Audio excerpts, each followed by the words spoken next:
The program will begin in 10 minutes.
The program will begin in 10 minutes.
Please take your seats. The program will begin in 5 minutes.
Please take your seats. The program will begin in 5 minutes.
What if dreamers never became doers? Where would we be if limits were never tested? Who says we shouldn't challenge what's possible? Or leap without looking? What if humanity's biggest questions were inspired by one thing? The belief that tomorrow can be better than today. What's your ambition?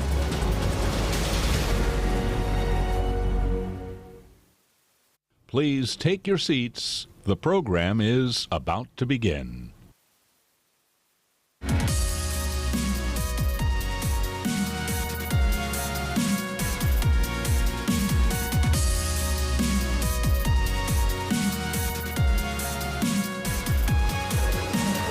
evening. Hello and good evening, everyone. Good evening and welcome to the Responsible Business Roadmap. I'm Malika Kapoor. I'm the Deputy Global Editor of Bloomberg Live, and whether you're joining us virtually or you're here in the room with us, thank you so much for making the time to be with us. This is a pivotal time for the world. We face multiple challenges, whether it's geopolitics, looming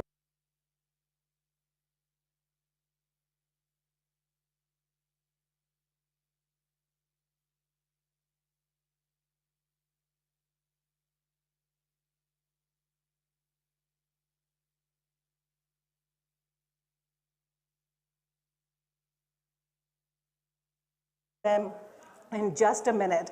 But tonight, we want to hear from you as well. So do participate in the conversations. And the way you can do that is by scanning the QR code that you'll see on the postcards that were left in your seats. So go ahead and scan those QR codes, and that will allow you to submit questions.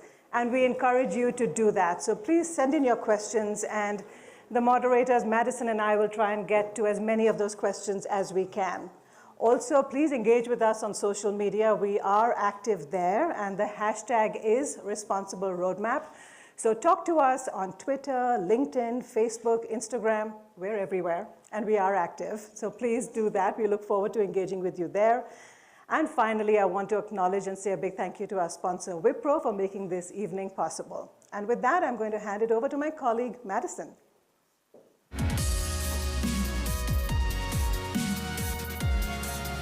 Hi, everyone. Thank you so much for giving us your first happy hour time at Davos. We really appreciate it. Thanks for being here. We're going to have a great conversation about building a responsible business roadmap as we head towards 2030. I'm going to jump right in because we don't have a lot of time, but just a reminder to submit your questions so that my job can be a little easier and we can get your questions in at the end of this panel here. We've got Juvencio Maeztu, Deputy CEO of the Ingka Group, IKEA, Thierry Delaporte, CEO and Managing Director of Wipro, and we've got Barbara Frei, EVP and CEO of Industrial Automation and member of the Executive Committee at Schneider Electric. Please join me in welcoming them to the stage.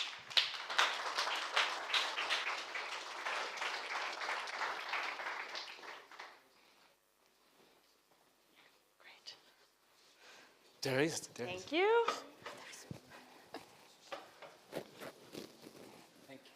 Great. Thank you all so much for being here. We're very excited to kick things off with all of you. We come to Davos, as Malika was mentioning, to talk about the world's biggest problems. And in your companies, you get the opportunity to address some of those problems by building a sustainable business, right? The first question I have for all of you is, what is your one-sentence pitch on what you hope to do at your business to build a responsible roadmap as we head towards 2030? And Thierry, we'll start with you. Okay, all right, thank you, Madison. And good evening, everybody. It's great to see you all. Obviously, very important topic. I would say, we definitely have a roadmap. What matters to me is that it is lived and embraced by every single of my employees. And so, frankly, the objective I have for me is that, through all these different chapters, make sure that people know what to do and how to contribute and have an impact on it. Mm-hmm. I loved that one sentence. That was great. Barbara? So in Schneider Electric, we have reinvented ourselves during almost 200 years to be where we are today. So we are a completely different company than we were 100 years ago. And I think we have the simple sentence, you need to do well to do good. Mm. And I think we started also to have our first sustainability report almost 20 years ago when nobody was really thinking about it. And that's the guiding thing now going also towards 2030, 2040 and 2050. Great. Juvencio. Yeah, it's good business to be good business. It has to be and it should be. And for us, it's about integrating sustainability inside the business model to build a new low-cost economy to make a better life for the many people more affordable and sustainable. Perfect. Well, Thierry, I want to start by digging into what you mentioned. It sounds like leaning into culture is really important to you. What is the first step that you take when coming in as CEO right before a global pandemic, or right after, I believe, right? What do you do to sort of institute that good culture at your company? First of all, I joined Wipro on July 6, 2020, right in the middle of the pandemic. Right in the thick of it, yeah. I'm one of these who has tried to do his job from, his bedroom, basically, at the beginning. And that was quite special.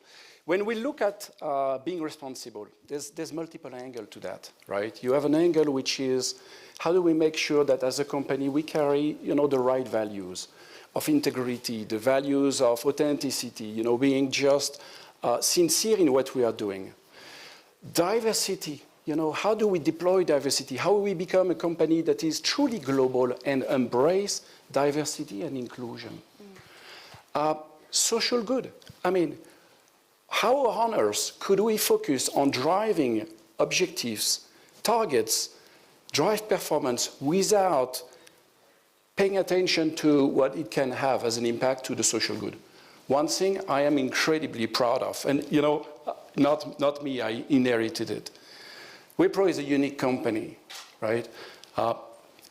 Wipro has a founder, the founder chairman, Azim Premji, created a philanthropic foundation with an endowment in which is made of, which makes it the 5th largest foundation in the world. 2/3 of the equity ownership of Wipro is irrevocably committed to this foundation trust. And so imagine that, every time we perform more, every time we do better results at the end of the day, 2/3 of it will actually serve for social good in the world. That is something that is driving, obviously, a lot of excitement, but also sense of belonging in the organization across the 260,000 employees. The final point, obviously, is around sustainability, talking about the environment, right?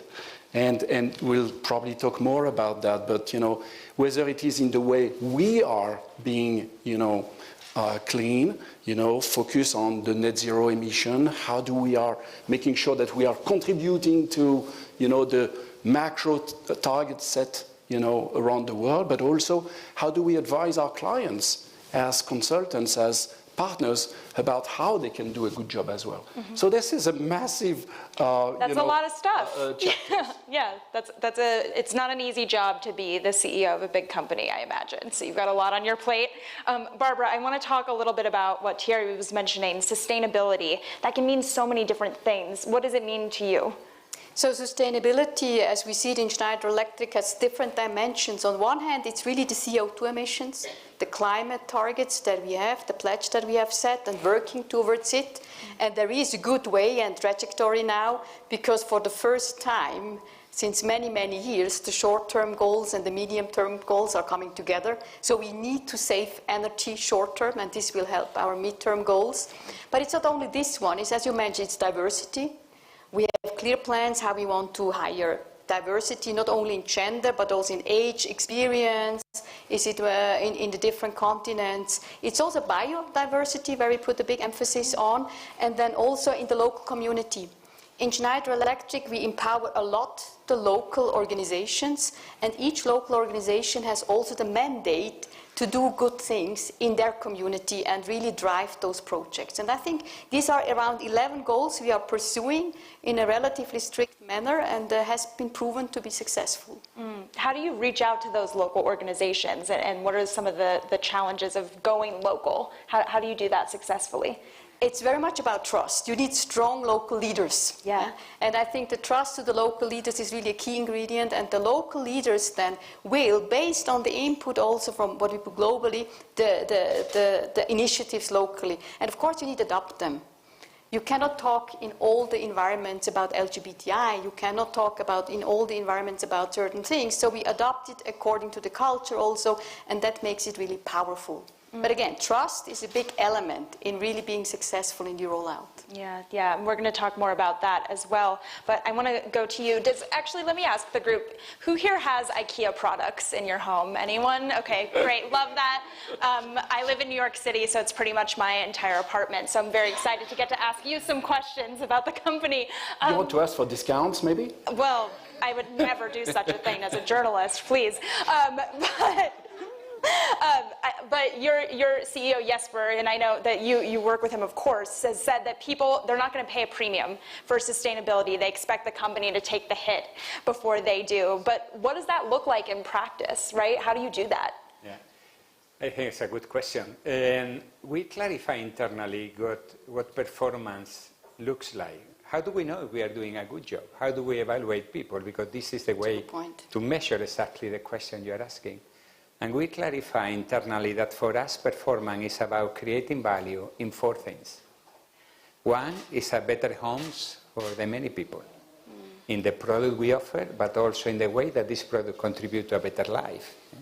For example, in reducing water, or reducing waste, or reducing electricity. The second thing is about better life for the many people, which is our own employees or co-workers, which is a supply chain, but also it's about the many people we touch. And this is about gender equality, pay gap, diversity, inclusion. It's really about securing the people side of the sustainability, not only the climate side. Because the social dimension is quite relevant. The third one is about better planet for all.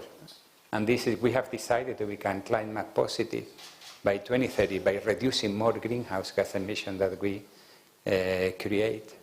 And finally, it's about better company for the long term, because the company has to be sustainable. That's why we have very conservative financial policies. And then similar to Wipro, we are owned by a foundation. There is no dividend that goes to the private pocket of any shareholder. So in that sense, the ultimate goal of the company is to support the many people via our business. So the business is a means to achieve something greater. And then, of course, to support the Ingka Foundation to achieve its charitable purpose.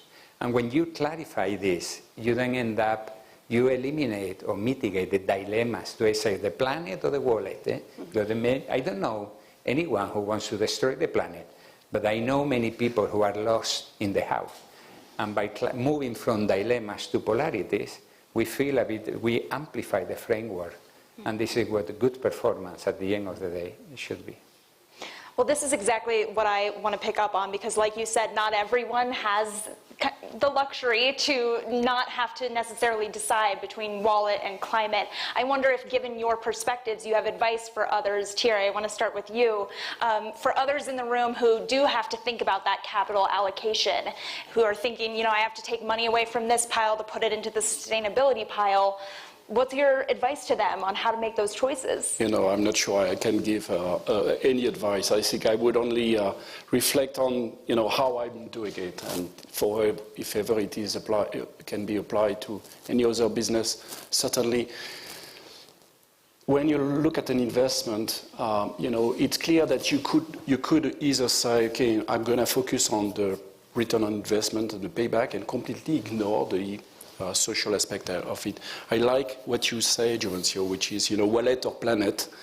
I like to say that you need to shift from shareholder capitalism to stakeholder capitalism, which is really, instead of only managing your shareholders, you certainly need to manage them, but you need to manage all the stakeholders, which are your employees, their families, your suppliers, your clients, and the partners, the ecosystem, the entire environment. When you do reflect on it seriously, then decisions about, investing in an area that is, sustainable or not, takes a very different dimension, in my view.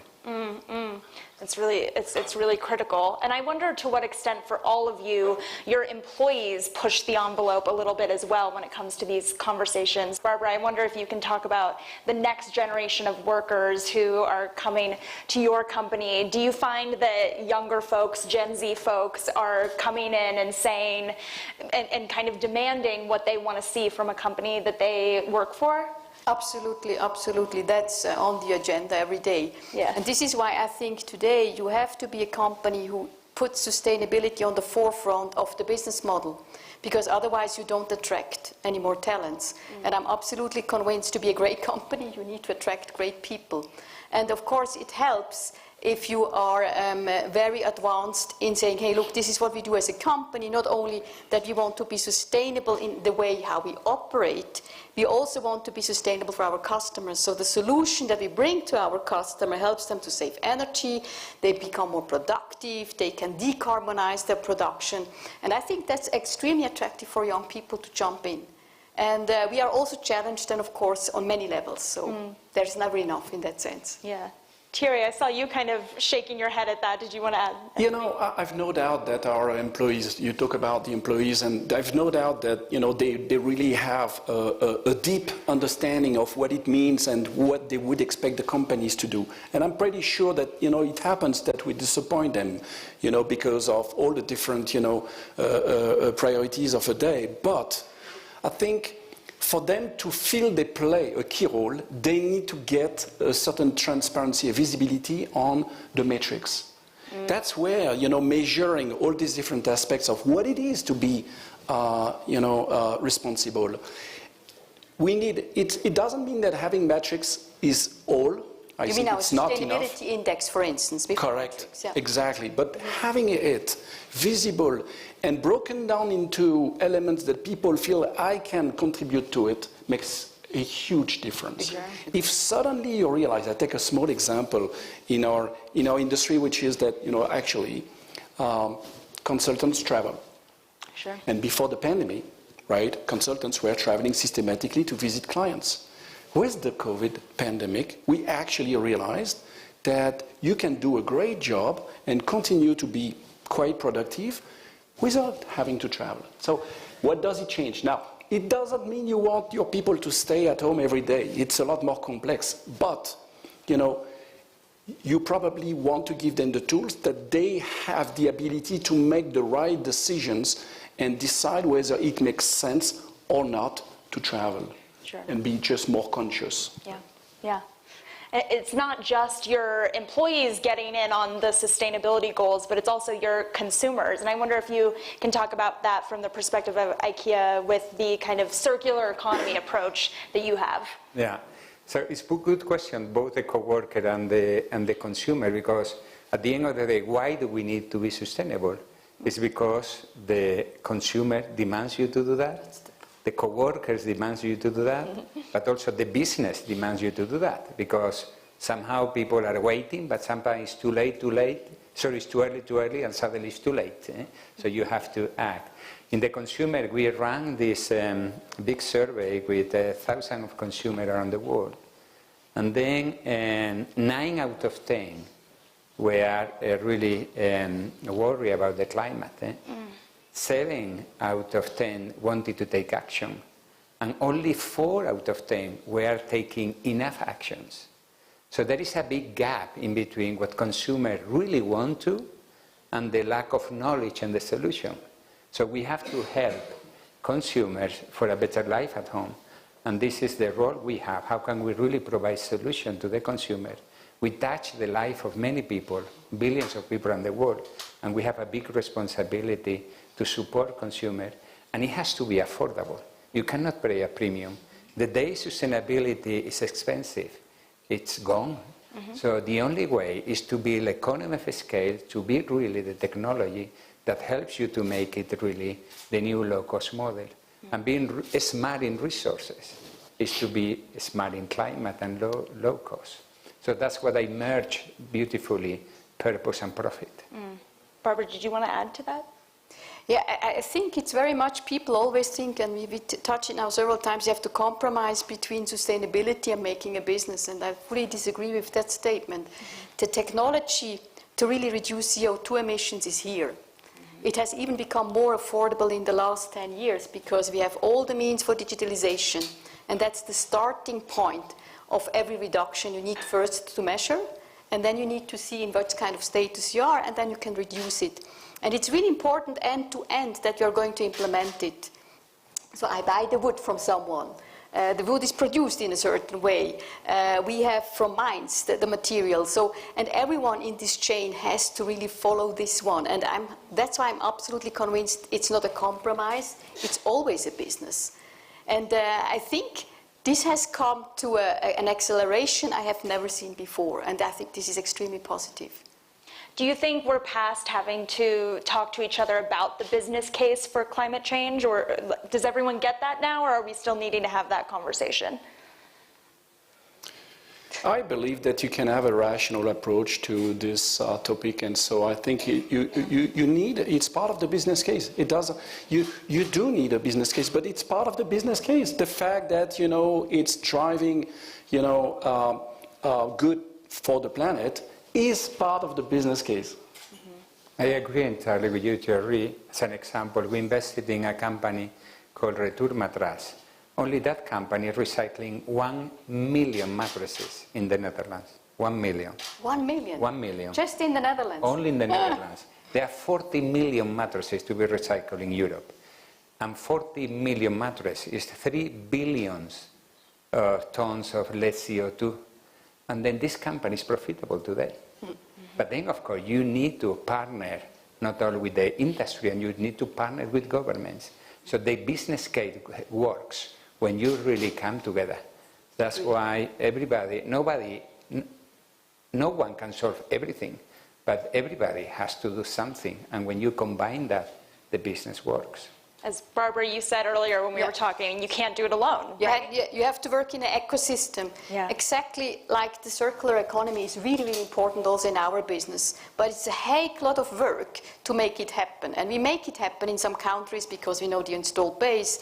But as soon as it goes into the widespread of the global business, it's very demanding. So you need to work together between regulator, between the different stakeholders in the whole chain to make it happen. And that's exactly where the World Economic Forum can play a very good role here, to make this coming together. Because, again, you need to do it together in that sense. Where do you see more opportunity for partnership? Is it from governments who could regulate in a way that makes it easier to do what you want to do, or is it maybe from competitors who you could team up with to achieve some of your goals? Where do you see more opportunity? Thierry? I think, you laid it out. I think there are situations where competitive companies from a given industry must sit down together and review and agree to things, the way to address some of the issues that are pan-industries. And I think not doing it is criminal. And so I think it's not necessarily always easy, but I think it should be the responsibility of the leaders to look at that and reflect on it and see, as leaders, how do we collectively agree to that? Then you said it. I think, companies can have, and I've sensed it over the last years, that companies they feel they have a bigger role to play with, the local regulations and with the different, agencies and governments. And I think, I frankly feel that, there's always more that we should do. But there is a lot where companies are driving change and forcing, those regulations to be addressed and reconsidered. And so, but I absolutely agree. This, you always feel when you look at those topics around sustainability or even, being social engagement, that, you cannot do much alone, right? Mm-hmm. But everyone has to contribute, right? Right. Consumer, coworker, CEO, governments, we've all got to get in on this fight. I'm going to go to audience questions in a moment, but I want to ask all of you to give me a one-sentence answer again, if I can be so selfish as to do that. Can all of you quickly tell me the one solution that's giving you the most hope right now when it comes to your sustainability goals? Barbara, I'll start with easy you. for me. Yeah. I'm passionate about energy savings. Yeah. And this is a great time now to really get the momentum on energy savings with such high energy prices. That's for me the biggest wish, so to say. Yeah. If I continue with the energy, we started to invest in energy years ago. We have invested more than 3 billion euros in renewable, basically in wind and solar. And today we produce more energy than the energy we consume. So it's working from the P&L, from the financial point of view as well. And this is giving a lot of credibility that we can do more, as we will do 100% EV, 100% heating and cooling, so everything will work in that way. But the basic thing, if there is only one, is be close to the many people. Mm-hmm. And this is why we play a big role in society. The closer we are to the life of the many people, the better for the society. Thierry? Technology plays a key role in addressing a lot of these issues. And I think, we have not only the opportunity to work on technology, our employees are experts in technology, but they also are they understand well the environment of our clients. And so we have this opportunity to contribute not only in our sphere, but also in our interactions with our clients in particular. And that's, where I feel we have the biggest impact, and that's where our people love engaging, because they feel that suddenly the potential of impact of their action is really multiple folds. Well said. Yeah. We're going to get to audience questions now. If you have one and you haven't submitted it yet, this is the final moment to attempt to get a question up here. We have a question from Sanjay on corporate social responsibility saying, while CSR is at the heart of a firm's community involvement, should governments be specific with areas firms should engage basis of nations' developmental priorities, say a social impact program that's measured for results? I wonder, Barbara, if you want to talk about that. Is the question going into the direction, should we add like a financial, how we do the financial KPIs today? I think the way I'm understanding it is, yeah. Hello, yeah, perfect. No, I think, what we're seeing is, especially in emerging countries, where corporates are really involved from a CSR perspective because there's a mandate that they got to do it from a financial perspective. I'm wondering whether there's a way to do it from a social impact perspective, right? Because I see a lot of the value being lost. So therefore, given that the three of you are at the heart of many of the decisions, is it something you want from government, or is it something you want private sector to be playing that role? Absolutely true, and indeed, if you look at the world, every country or every government has its own, policies and focus and priorities, and, you mentioned it, different level of development, different level of, priorities towards one of the different chapters of sustainability, if you like, in broad terms. But I think, absolutely, governments, mandating is always triggering a lot of thinking and action on the company side. I think companies must push as well, because I think companies need coherence. The difficulty for a global company is to deal with all those different, regulations around the world. It would be so great if we could have, obviously, it's almost being naive to believe that it's possible, but as much as we harmonize across countries, for companies, when we deploy something, we can deploy it around the world. And that is, so at the end of the day, we need to push on both sides. Yeah, fully agree to that one. It needs both. For instance, we had in China an initiative running for the Green Yoda, we called it, where we really wanted to be a role model in the different provinces. How can you be a smarter and a greener company, helping to save energy, to be more sustainable? And it got some momentum. And on the other side, the government was really looking for these kind of things. And we also got appraised by this one. So it needs both sides on it. I can hardly agree more. And companies, we have a big role to play. I agree entirely with the government, but let's start also with the companies as well. And it's not about being climate positive. It's about reducing inequalities that comes from the climate change. It's about the transition. It's about the society coming after the planet. We do this working with all the social programs, Skill for Employment, and then supporting refugees also to have opportunities. And IKEA Foundation is supporting massively, both in the better livelihood for the many people. So climate and people are extremely connected, and we have a big role to play.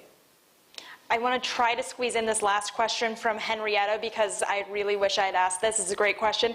Do you have a company internal price on carbon or other guide rails to decarbonize and get to net zero? A price?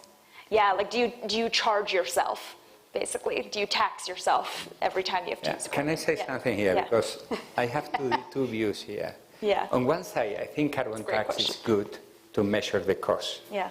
However, my strong belief is that it's not enough, because you can still approve investments. Is it 60, 100 euro? What is it? Applying the carbon tax. So the important thing is not the carbon tax. The important thing is that you build in the decision-making of the company all the sustainability standards. And if you don't pass that, then you don't approve the investment. So the carbon tax, it's a reactive way, it's good, but it's not enough. The important thing is that all investment follow the standards. I fully agree with these statements. It starts with the R&D process, it goes to how you purchase, it goes to the whole company. And that's the decision thing. We also don't have a carbon tax internally. Being proactive instead of reactive. Correct. Absolutely. Yeah, Same philosophy at Wipro. Absolutely. Yeah, great. Well, I think that's a lovely place to leave it. Thank you all so much for listening, your great questions, and thank you to our panelists. Thank you so much. I'll hand it over to Malika.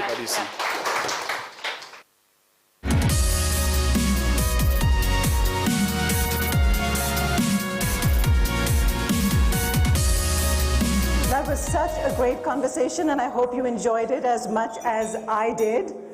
And one of the pieces of advice that came from this conversation was for businesses to stay close to people.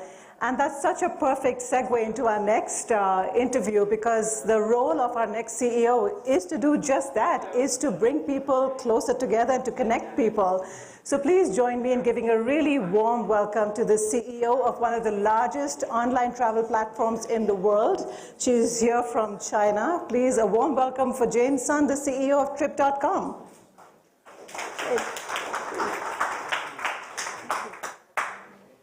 Jane, it's great to see you. Thank you. Thanks for having me. My first question, of course, is it's just been a few days since China's opened up. Right. You're the CEO of a travel platform. Correct. What has this meant for you? What's it been like? Yeah, we are very excited to see finally the world is opening up.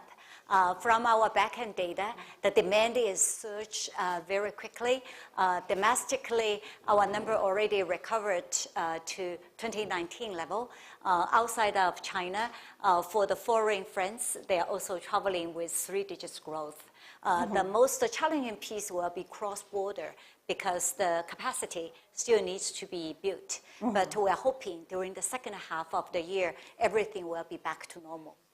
Now, the travel and tourism sector is, of course, under enormous pressure to become more responsible, to become more sustainable, basically to become greener. You are part of a travel platform. Right. How is a platform, how is Trip.com responding to that pressure? Yeah, we are very committed to net zero. Our company promotes a concept of 3 R's: reduce, reuse, recycle. So I think if we push it to extreme cases, not traveling, that is going back to COVID. During that past 3 years, pretty much travel was zero. And obviously, it's not going to work. But how we can bring the responsible travel into the ecosystem, we promote the 3R concept. So when we bring customers to all over the world, we want them to be diplomats. For responsible travel, they need to reduce the usage of plastic, reduce the usage of water, etc., and the resources. Reuse, if you do have to use some of the materials, we encourage them to reuse them. And recycle, if you have to use it and discard it, we need to recycle them. So that is very deeply rooted in our consumers' behavior. And also, when we design our product, we need to make sure our customers choose the most green products when they make a decision. For example, we encourage our hotel partners to join us for the green travel initiatives. And we make a label for the hotels who join our alliance so that consumers can be informed to choose one hotel versus another. Secondly, when they make a choice on the airlines, we also calculate the emission. So consumers also can prioritize their choices by selecting the airplane that emits the least carbons. And thirdly, we promote public transportation. For example, when we travel into London, instead of calling taxi, we can use public transportation by using subways, using train to travel around the continent.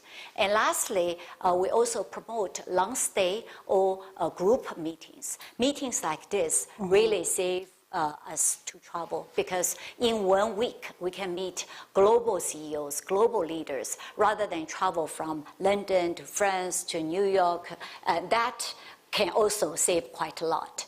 So these are the measures we put in place to encourage our customers to be responsible travelers. I want to talk more about customers in a minute, but before that, I'm curious, you work with multiple partners, so many different airlines, hotels. Is there a criteria? Does a hotel have to meet a certain green standard, or an airline a certain standard before they can list on your platform? Yeah, different travel organizations already published their criteria.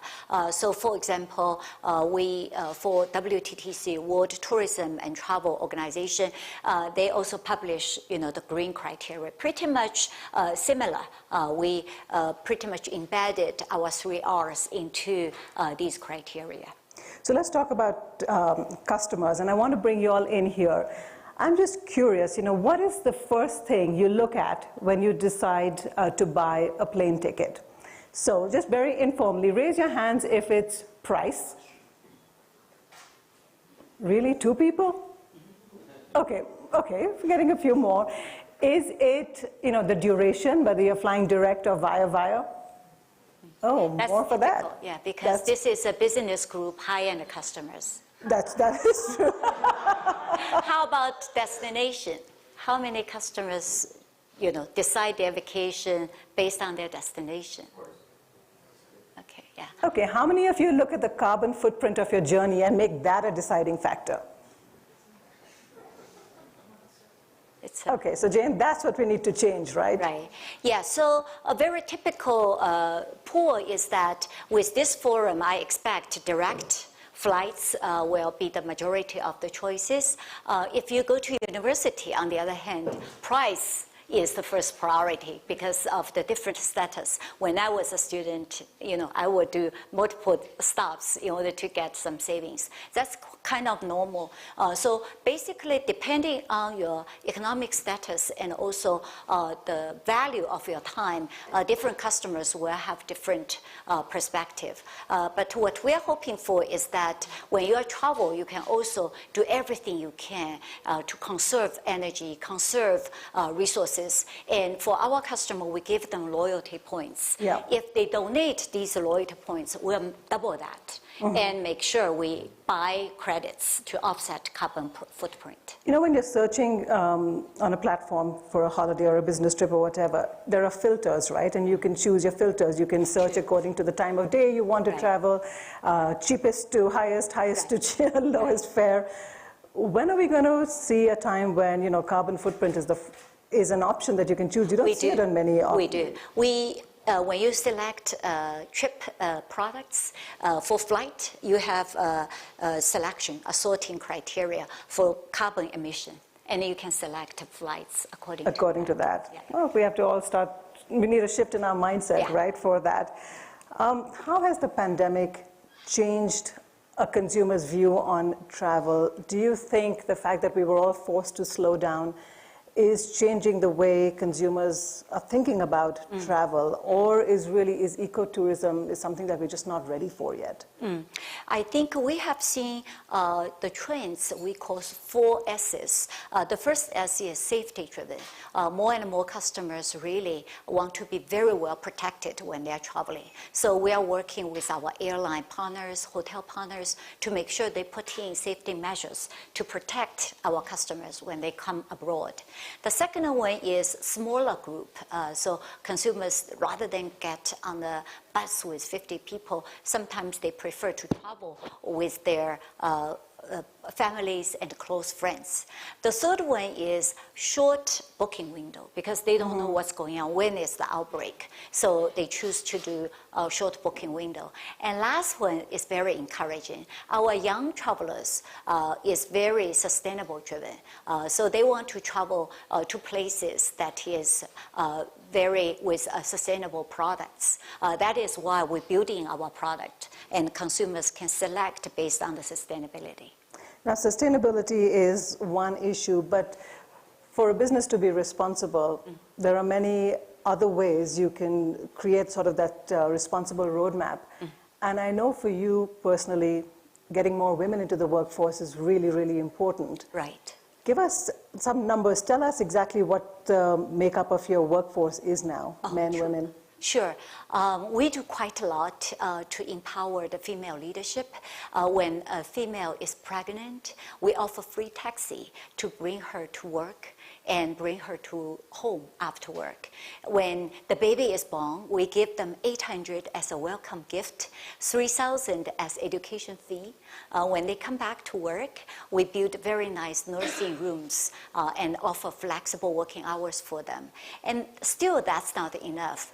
We realized that for many outstanding female students, when they got their PhD, normally they're at the age of 27 or 28. And doctors will classify any pregnancy after age 35 as a high-risk pregnancy. So between 28 to 35, you only have 7 years to build a career, build a family, and have a kid. And that's very short, right? So we continuously think about the ways to alleviate pressure for females. So what we offer right now is, if our female workers wants to use high technology to have their eggs frozen, we will pay for it. And that's very progressive. As a result, more than 50% of the females, more than 50% of the workforce are females, and more than 40% of the middle managers are females, and more than 1/3 of the executives are females. And that number is outstanding, particularly in the high-tech industry. So I still think we can do more. I mean, those numbers are hugely impressive, and those policies which target women specifically, it goes a long way, I think, in retaining women, right? Correct. Because very often the issue is not bringing women into the workforce, it's preventing them from leaving. Right. The whole leaky pipeline issue. Right. Right. Yeah, so I think it's very important to have female leadership at senior level, at board level. To give you an example, one time when we have our quarterly offsite meeting, we always go somewhere that's far away from your normal working environment. And one time I realized one of the person just had a baby. And I had 2 children as a working mother. So I went to her and I offered, you can bring your baby and you can bring a nanny with you. During the meeting break, feel free to go to the room and nurse your baby and come back. Feel free to do so. And she was very appreciative because I know as a working mother, if you stop breastfeeding your baby for 1 day, your milk will disappear. And it's a very small thing to do, but it's so significant for their family. So her family, herself is very grateful for what we did for the family. And I think very few employees will have courage to come to a CEO and ask if I can bring a baby with me to the business trip. But if you have a working mother at the executive level or board level, it's a very small thing to do, yet it brings such a good gratitude from your workforce. Oh, absolutely. Just a reminder to everyone to send in your questions. I do have the iPad here where I can see your questions coming in, so please go ahead and use the app that you have. I want to go back to one thing we touched upon, which is local communities. That's another part that you've been very focused on, and another way, I know it's another sort of stop on your roadmap to create a responsible business. Sure. So over the last 3 years, when international travel didn't happen from China, Tell us about how you looked inward and your work with local communities. Sure. So we realized that there are many beautiful places in a remote area, which is very backwards. Our high-end customers want to go there to visit, yet there is no good hotels. Instead of having the female workers leave their hometown, leave their children behind, and come to metropolitans to make a living, we thought about a way that we build very good resorts, Trip.com resorts in the very remote area. We hire local people, local women, and they are engaged to make meals, make tea, make handcrafts, educating the city kids. We ask the city kids to bring 10 books. When they go to this remote area, they read with the farmers' kids, making meals with the mothers in the countryside. The salary we pay these local employees are much higher than local level. They're making a much better living by working with us. And the children from the coastal area, wealthy area, learn so much about farming, about the poverty in the countryside, and they can feel very much engaged with the local community. And we also encourage our travelers, if they have a chance, they can also invite the kids from a remote area to go to Shanghai, Beijing, and for them to see a different side of the world. Jane, we've talked about, being greener, about supporting women, about supporting local communities. What, according to you, defines a responsible travel company? What makes a travel platform responsible?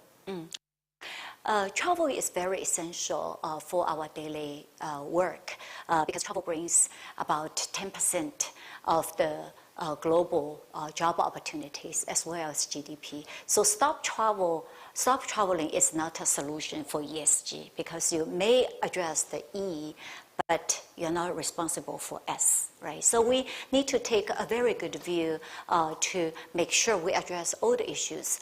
So when we bring people to the world, we are hoping, particularly during this challenging time where we have lots of challenges around the world. Our mission is while we are sending people further away, we are bringing the world closer. Travel is one of the channels that we can use to really enhance the understanding from different nations, different race, different religions, and promote global peace. So for me, using travel to bring people together, build a community with the commitment in net zero, with a commitment to promote global peace is the responsible way for travel platform. You mentioned ESG, and this is something that's it's a topic that's already started coming up here in Davos quite a bit. It's become a little bit controversial now because there is backlash against ESG, and especially the financial services industry. I'm just wondering what your view is about the use of the term ESG within the travel industry. How does that sit with you? ESG is very balanced because it's not only environment. We also talk about S, social responsibility and governance, right? So when we make our commitment, we need to look at a comprehensive solution, not only one solution. So as a company, as a community, we're very committed to the ESG. You released your inaugural Sustainable Travel Consumer Report in 2022. And that showed that travelers do want to travel sustainably. Right. What surprised you, if anything? What surprised you about your inaugural Sustainable Travel Consumer Report? What really pleased me is to see how new generation are committed to ESG. So if you look at our children's, their generation, they talk to me consistently. They said, your generation or generation before us created the problem. We need to solve this together. So they're very committed. I'm very pleased to see that.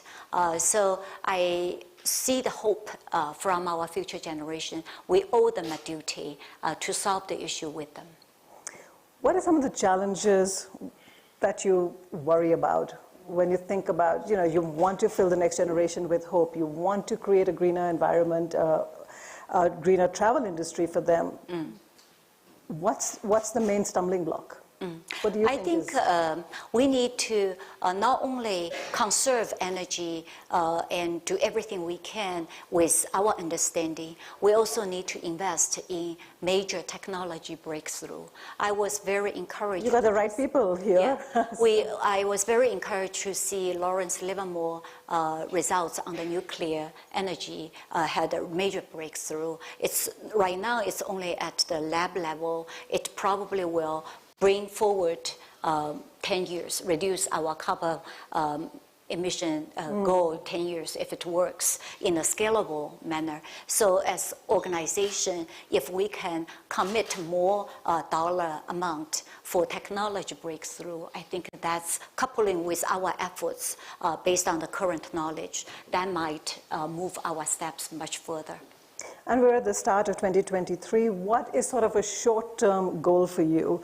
What do you hope that the travel industry can achieve in the very short term, say in 2023? What could happen, should happen, that fills you with hope? 2023 is going to be a year for revival. So we are very hopeful. Look at the people who come here. Everyone has a very strong mission, not only do well, but also do good. So we are hoping that during the first half of the year, the global travel industry can rebuild its capacity to the normal level. And then the second half will be back to normal. I hope so too. Jane-san, thank you so much for being here. Lovely to see you outside of China over here. Thank you so much. Thank you so much for having me. Thanks for your time. Thank you. Thank you so much. And with that, we wrap up this hour, and I just want to thank all of you for being such a great audience. And a thank you to all our speakers and our moderator, Madison. And a big thank you to our sponsor, Wipro, for making this evening possible. And I hope you enjoy the rest of your time in Davos. Thank you. Have a great evening. Thank you. Thanks for your question.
laws above.